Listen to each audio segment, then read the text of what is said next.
Assalamualaikum warahmatullahi wabarakatuh. Bismillahirrahmanirrahim. Ashhadu an la ilaha illallah wa ashhadu anna Muhammadar Rasulullah. Allahumma salli ala Sayyidina Muhammad wa ala ali Sayyidina Muhammad. Rabbi israh li sadri wa yassir li amri wahlul 'uqdatam min lisani yafqahu qawli. Amin. Bismillahirrahmanirrahim. Salam santunku buat para sahabat-sahabatku semua dimanapun kalian berada. Semoga kita selalu mendapatkan kebahagiaan dan kesehatan jiwa dan raga kita. Amin ya rabbal alamin. Alhamdulillahirabbil alamin. Kita melanjutkan episode yang kedua tentang kisahnya Nabi Musa dan Fir'aun. Di episode yang lalu dikisahkan kedudukan antara Nabi Musa dan dengan Fir'aun. Kita lanjutkan di dalam cerita Fir'aun dan Nabi Musa.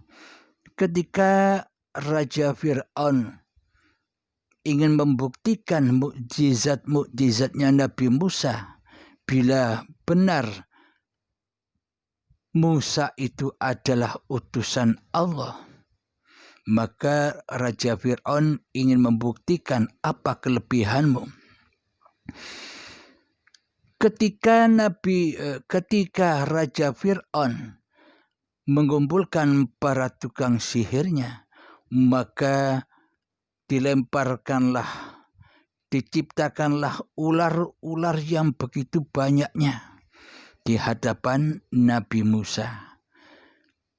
Kemudian Nabi Musa diutus oleh Allah, lemparkanlah tongkatmu. Seketika itu juga tongkatnya Nabi Musa menjadi ular yang besar, yang mana ular itu melahap ular yang kecil yang begitu banyaknya. Dilahap habis, dimakan habis, maka takjublah, tunduklah penyihir-penyihir yang mengikuti Raja Fir'aun kepada Nabi Musa atas mukjizat itu. Jadi hakikat maknanya bagaimana tentang ular-ular yang dikeluarkan oleh tukang sihirnya Raja Fir'aun itu, hakikatnya begini. Ketika di dalam hati kita,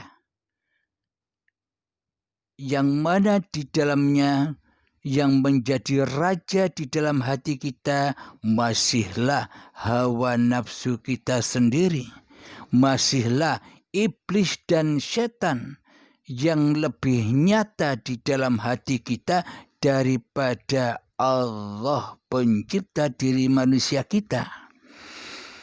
Ketika di dalam hati kita, kitalah yang merasa wujud. Ketika di dalam hati kita, kitalah yang merasa hidup. Ketika di dalam hati kita, kitalah yang merasa berkuasa, berkehendak atas diri manusia kita di hati kita. Sementara Allah ya gaib, sementara Allahnya tiada, maka seluruh af'al yang terjadi, maka seluruh syariat-syariat yang terjadi adalah syariatun nas. Inilah kendaraan-kendaraan iblis dan setan. Dan inilah makna ular-ular kecil yang begitu banyaknya yang dikeluarkan oleh ahli sihir yang diutus oleh Raja Fir'aun Ditampilkanlah ular-ular kecil-kecil yang banyak itu di hadapan Nabi Musa. Maksudnya apa? Ketika manusianya masih berhati Fir'aun, yakni mentuhankan dirinya sendiri daripada Tuhan pencipta dirinya di hatinya, maka seluruh af'al yang berlaku atas diri manusia kita itulah ular-ular berbisa. Ular-ular yang berbisa yang mana akan meracuni syariat diri manusia itu sendiri.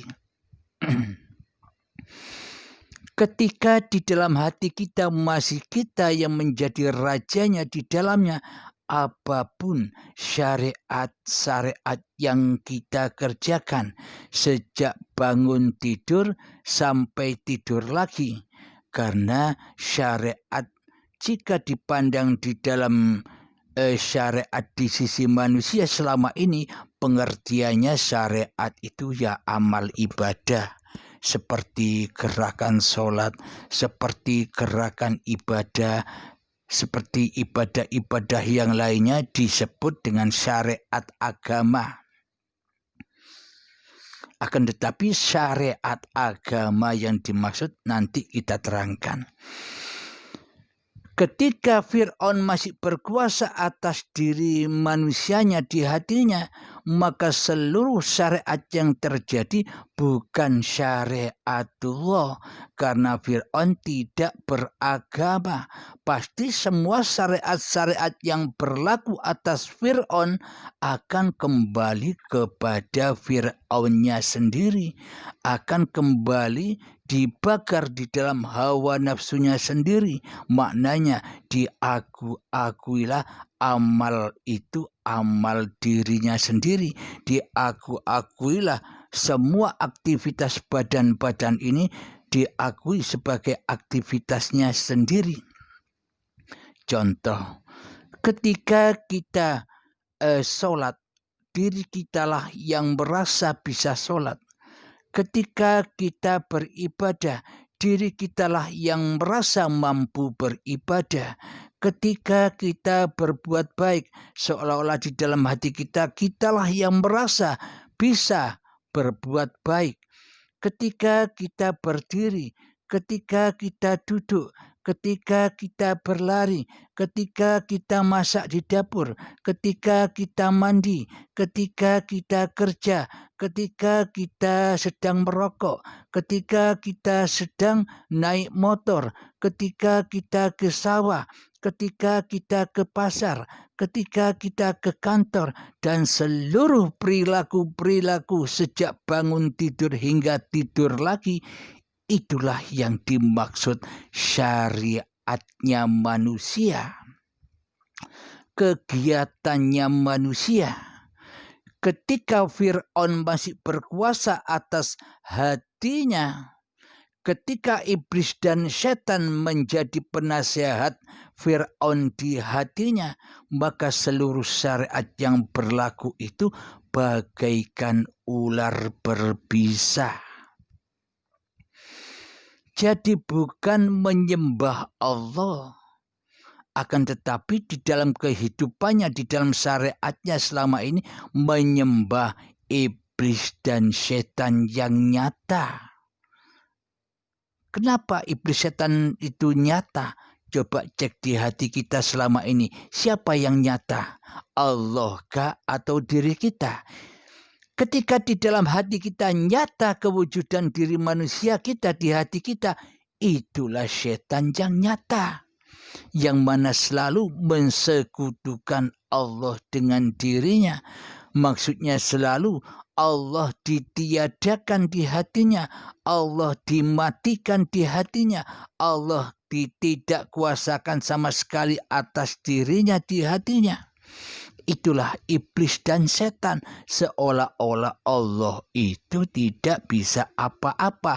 Yang bisa apa-apa hanyalah diri kita sendiri selama ini, yang merasa bisa berkegiatan semua itu, yang bisa makan diri kita sendiri, yang bisa minum diri kita sendiri, yang bisa melihat diri manusia kita sendiri, yang bisa mendengar diri manusia kita sendiri, yang bisa sholat diri manusia kita sendiri, yang bisa ibadah diri manusia kita sendiri. Di hati kita selama ini seolah-olah Allah sebagai pencipta manusianya tidak berkuasa sedikit pun atas diri kita selama ini. Berarti selama ini kita duduk di dalam golongan kiri, yakni golongan Fir'aun, yang mana tiada Tuhan di hatinya selain dirinya sendiri. Inilah golongan Fir'aun, inilah golongan kiri, inilah golongan manusia yang mensekutukan Allah dengan dirinya sendiri di hatinya. Maka dari itu Nabi Musa diutus melemparkan tongkatnya. Apa makna tongkat Nabi Musa itu? Tongkatnya tak lain dan tak bukan adalah iman. Iman dan takwa, yakni tongkat takwa. Ketika dilemparkan di depan penyihir yang mengadakan, yang memunculkan ular-ular kecil-kecil yang banyak itu, maka dilemparlah tongkat takwa Nabi Musa sehingga dilahapnyalah ular-ular kecil itu, dilahap oleh ular takwanya Nabi Musa. Apa maknanya? Bila hati sudah bertakwa, bila hati sudah beriman kepada Allah, bila hati yang wujud di hatinya hanya Allah, bila hati yang wujud hidup di hatinya hanya hayatullah, bila hati yang wujud kuasa di hatinya adalah kuasanya Allah, maka termakanlah syariat-syariat manusianya, maka binasalah apapun syariat-syariat manusianya. Jadi syariat manusianya sudah tak berlaku lagi. Ular-ular kecilnya, ular-ular yang membawa racun tadi dilahap habis oleh ularnya Nabi Musa. Dengan apa? Dengan takwa. Jika syariat ini ingin menjadi syariatullah, ingin kembali dari linnas menjadi lillah, maka peganglah tongkat takwa, tongkat iman yang akan melahap habis syariat-syariat manusianya. Jadi pada hakikatnya bagi manusia yang sudah beriman kepada Tuhannya, bagi manusia yang sudah bertuhan kepada Tuhannya, maka tiada af'al yang berlaku, maka sudah tiada syariat yang berlaku kecuali syariatullah. Jadi apapun yang dipergerakkan oleh hidup sejak bangun tidur sampai tidur lagi, semuanya digerakkan, dikuasai oleh hidup, oleh Allah. Jadi bedanya bila imannya seperti imannya Fir'aun, seolah-olah badan ini punya hidup sendiri, seolah-olah badan ini punya kuasa sendiri, seolah-olah badan ini memiliki daya upaya dan ikhtiar sendiri tanpa Allah. Akan tetapi iman yang dimiliki Nabi Musa adalah tiada daya upaya apapun badan ini tanpa hidup. Jadi tanpa Allah badan-badan ini mati. Tanpa hidup badan-badan ini tak bisa bersyariat.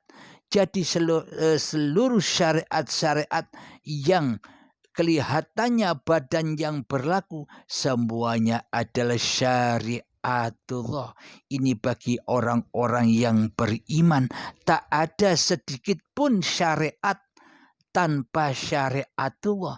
Tak akan ada pergerakan badan-badan ini tanpa adanya hidup. Jika hidup tak ada, maka syariat badan pun tak ada. Dengan adanya hayatullah itulah, maka syariat badan tercipta. Dan seluruh apapun sesebutan nama di dalamnya, semuanya kembali kepada Allah.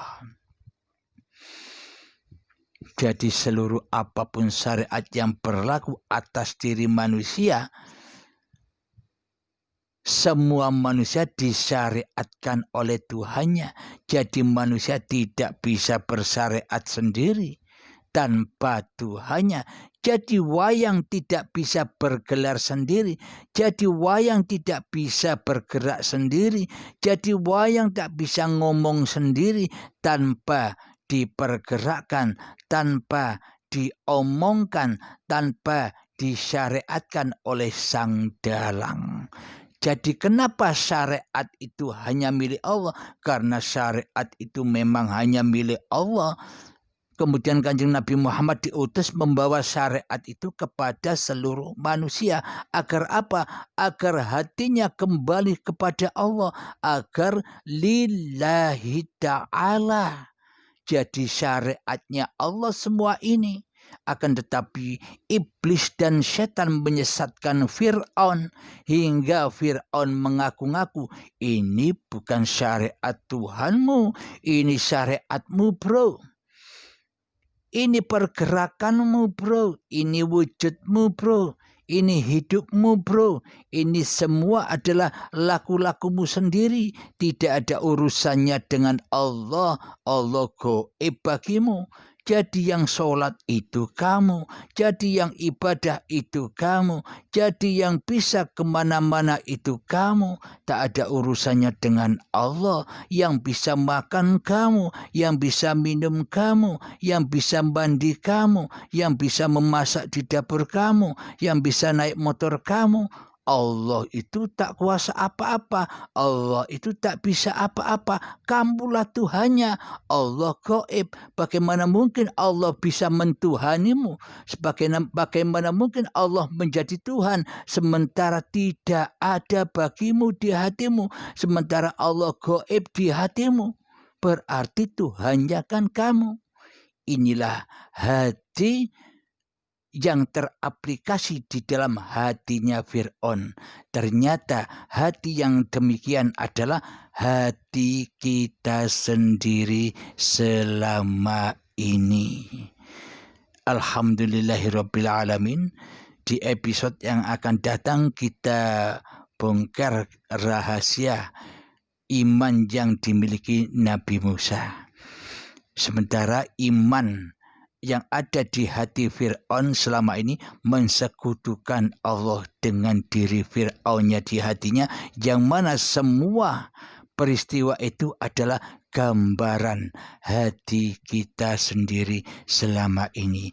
Alhamdulillahirabbil alamin. Semoga kita semua selalu dilindungi oleh Allah Subhanahu wa taala.